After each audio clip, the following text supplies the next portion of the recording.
बिहार को मिल गई एक और सौगात। ग्रीनफील्ड एक्सप्रेसवे से जुड़ेगी पटना की 2 सड़कें। केंद्र सरकार ने दी खुशखबरी। पटना के रामनगर से कच्ची दरगाह के बीच 6 लेन के ग्रीनफील्ड कॉरिडोर को केंद्र सरकार से मंजूरी मिल गई है। इस प्रोजेक्ट के लिए 1082.85 करोड़ रुपये की स्वीकृति दी गई है। केंद्रीय मंत्री नितिन गडकरी ने खुद ही ट्वीट कर इस प्रोजेक्ट की मंजूरी की जानकारी दी है। यह प्रोजेक्ट आमस दरगाह दरभंगा राजमार्ग का हिस्सा है और इससे पश्चिम बंगाल, झारखंड और उत्तर पूर्व राज्यों की संपर्कता में सुधार होगा। पटना में रामनगर से कच्ची दरगाह के बीच 6 लेन के ग्रीनफील्ड कॉरिडोर के निर्माण को सड़क परिवहन एवं राजमार्ग मंत्रालय ने अपनी मंजूरी दे दी है। इसके निर्माण के लिए 1082.85 करोड़ रुपये की स्वीकृति दी गई है।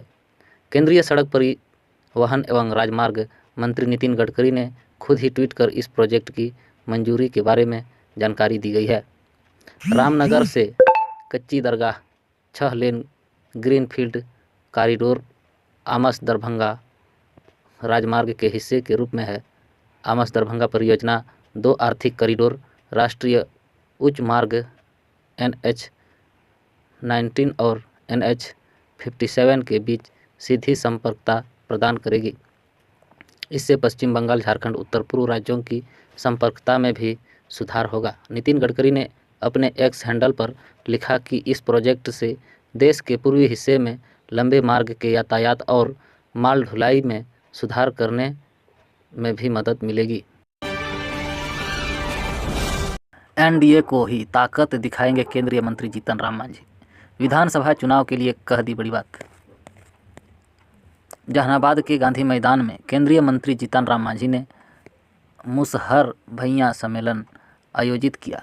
इस दौरान उन्होंने 2025 चुनाव में एनडीए को अपनी ताकत दी की बात की। साथ ही समाज की आबादी के हिसाब से सीटें मांगने पर जोर दिया है। बिहार के पूर्व मुख्यमंत्री और केंद्रीय मंत्री जीतन राम मांझी ने रविवार को जहानाबाद के गांधी मैदान में आयोजित मुसहर भुइयां सम्मेलन में शिरकंज की, जहां उन्होंने अपनी राजनीतिक ताकत और एनडीए से उपेक्षा पर खुलकर अपनी बात रखी है। मांझी ने स्पष्ट रूप से कहा कि एनडीए में उनकी पार्टी हिंदुस्तानी आवाज़ मोर्चा सेक्युलर को कमज़ोर समझने की गलती की है। उन्होंने अपना उपेक्षा को लेकर गहरी नाराज़गी जताते हुए कहा है कि बिहार में मुसहर और भुइयां समाज की आबादी को देखते हुए उनकी राजनीतिक ताकत को नज़रअंदाज नहीं किया जा सकता है। 4 थानेदारी को 5-5 हज़ार का जुर्माना। लोक शिकायत निवारण कोर्ट में थाने में आवेदन देने के बाद भी एफआईआर दर्ज नहीं करना बिहार के 4 थानेदारों को महंगा पड़ा है। उन पर 5-5 हज़ार का जुर्माना लगाया गया है। थाने में आवेदन देने के बाद भी एफआईआर दर्ज नहीं करना 4 थानेदारों को महंगा पड़ा गया है। एफआईआर दर्ज नहीं करने के कारण परिवारवादी परेशान हो गए हैं, तो निबंधित डाक से भी आवेदन की कॉपी थाने को भेजा जा सकेगा। इसके बाद भी थाने द्वारा किसी प्रकार की कोई सुनवाई नहीं की गई। इसके कारण परिवारवादी ने जिला लोक शिकायत निवारण कोर्ट में परिवाद दायर किया है। स्थानीय लोगों का कहना है कि पर्यावरण प्रदूषण, ठंड या कीटनाशक दवाओं के प्रयोग से कौवे की मौत होने की शंका है। हालांकि इस मामले को लेकर ग्रामीणों की शिकायत पर कौवे के मृत अवशेष को जांच के लिए भेजा गया है।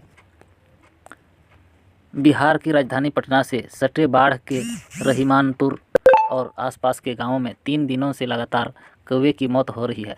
अब तक 40 से अधिक कौवे की मौत हो चुकी है।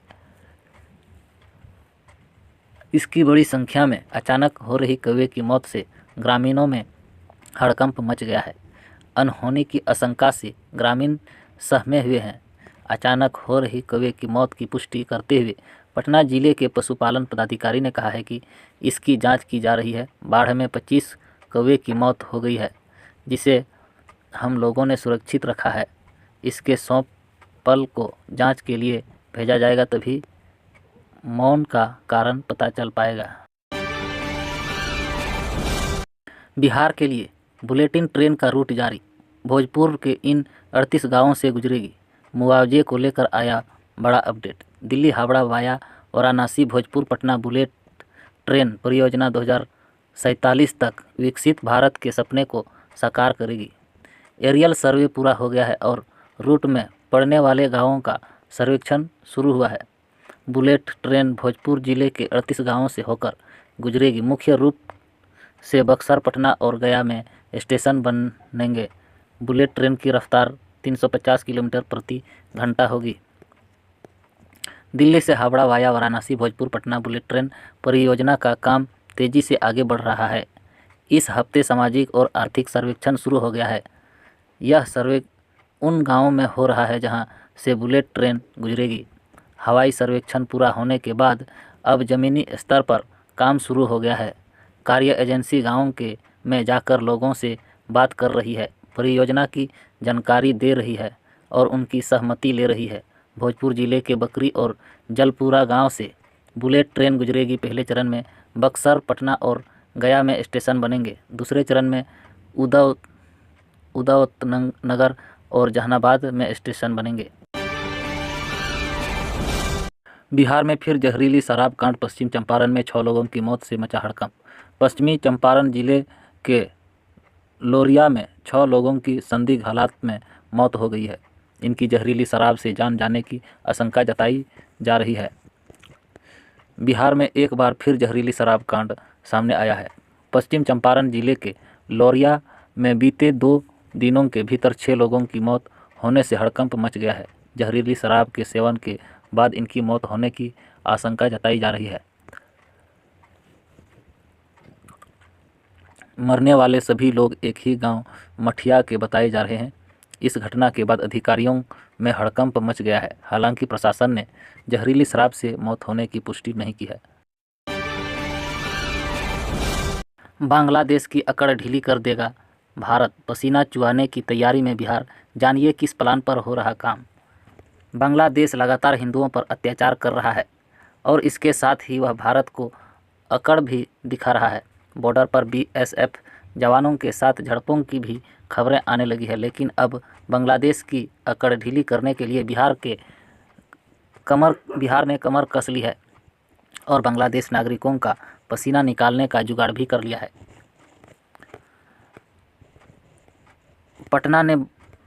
पटना ने बांग्लादेश को पानी देने की कसौटी पर आपत्ति जाहिर की है और इसको लेकर केंद्र सरकार से विचार के लिए अनुरोध किया गया है।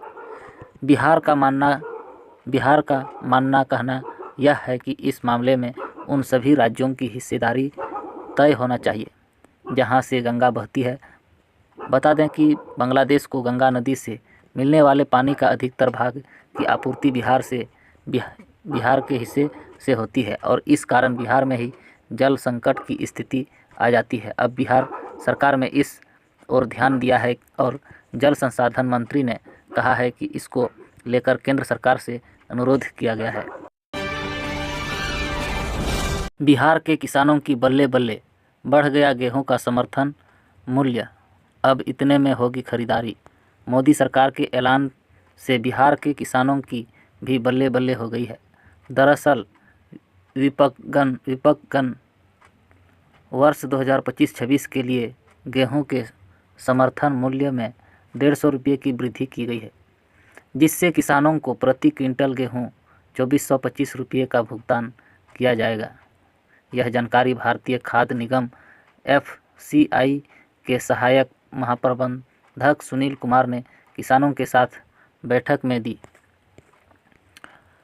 केंद्र सरकार की ओर से रबी विपणन वर्ष 2025-26 के लिए गेहूं के समर्थन मूल्य में 150 रुपये वृद्धि किया गया है। इससे किसानों को प्रति क्विंटल गेहूं 2275 रुपये के बदले 2425 रुपये भुगतान किया जाएगा। शनिवार को फुलवारी शरीफ प्रखंड के सकरेचा में किसानों के साथ बैठक में इस बाबत जानकारी भारतीय खाद्य निगम FCI सहायक महाप्रबंधक सुनील कुमार ने दी। बैठक में सहायक महाप्रबंधक के अतिरिक्त क्रय प्रभारी संगीता राय एवं भुगतान प्रभारी निरंजन कुमार सिंह ने स्थानीय सरपंच एवं मुखिया व किसानों के साथ बैठक की। बैठक को संबोधित करते हुए सहायक महाप्रबंधक ने कहा कि अब भारतीय खाद्य निगम रबी विपणन वर्ष 2025-26 में न्यूनतम समर्थन मूल्य 2,425 रुपये में सीधे किसानों से गेहूं की खरीदारी करेगी और 48 घंटा के अंदर संबंधित किसानों के खाते में राशि का भुगतान करेगी। बिहार में बढ़ती ठंड को देखते हुए पटना जिला अधिकारी ने स्कूलों की टाइमिंग में बदलाव का आदेश दिया है। अब सभी स्कूलों की कक्षाएं 20 जनवरी से 25 जनवरी तक सुबह 9 बजे से 3:30 बजे तक चलेगी। बिहार में शीतलहर के असर को देखते हुए पटना जिला अधिकारी ने स्कूलों की टाइमिंग में बदलाव करने का फैसला लिया है। अब सभी स्कूलों की कक्षाएं सुबह 9 बजे से 3:30 बजे तक चलेगी। पहले ठंड के कारण कक्षा 1 से 8 तक के बच्चों के लिए स्कूलों को बंद कर दिया गया था, लेकिन अब नए आदेश के तहत स्कूलों का समय बढ़ा दिया गया है। यह बदलाव बच्चों की सेहत और सुरक्षा को ध्यान में रखते हुए ठंड के समय को बेहतर तरीके से समायोजित करने के लिए किया गया है। नर्स को नेग नहीं दिया तो मेज पर लिटा कर रखा नवजात, मासूम ने तोड़ा दम, अब दोषी स्टाफ पर होगी कार्रवाई।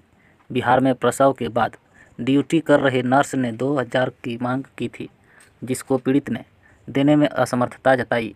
इस दौरान टेबल पर ही नवजात 25 मिनट तक पड़ा रहा। स्वजन में नवजात को उठाकर जब चिकित्सक के पास पहुंचे तो तब तक उसकी मौत हो गई थी। स्वजन ने मामले में अधीक्षक को आवेदन सौंपकर मामले में कार्रवाई की मांग की है। राजकीय चिकित्सा महाविद्यालय एवं अस्पताल के लेवल रूम में उस समय मानवता तार हो गई जब महज 2,000 के लिए मेज पर ही नवजात ने दम तोड़ दिया। मामले में अब अस्पताल अधीक्षक ने 3 सदस्यीय टीम गठित कर जांच कराने की बात कही है। पीड़ित पक्ष ने आवेदन तक कार्रवाई की मांग की है। प्रसव के बाद ड्यूटी कर रहे नर्स ने 2,000 की मांग की थी, जिसको पीड़ित ने देने में असमर्थ जताई।